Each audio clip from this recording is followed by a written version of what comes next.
Dans le credo, que veut dire que Jésus est descendu aux enfers?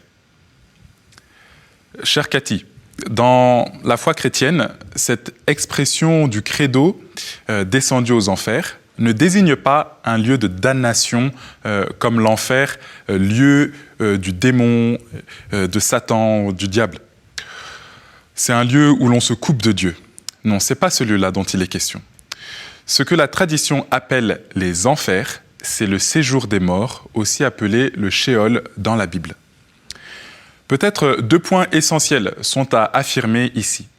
Premièrement, le Christ a vraiment connu la mort.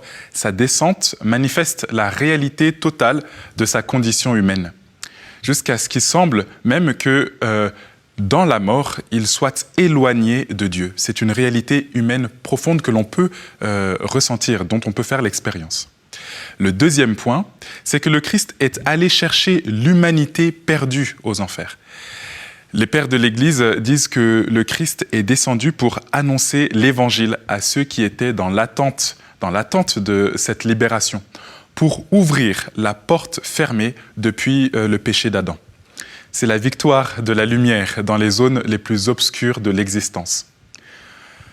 J'ai bien aussi envie d'ajouter une dimension, une lecture un peu plus spirituelle à cela, qui me semble éclairer la raison d'une telle affirmation de notre foi.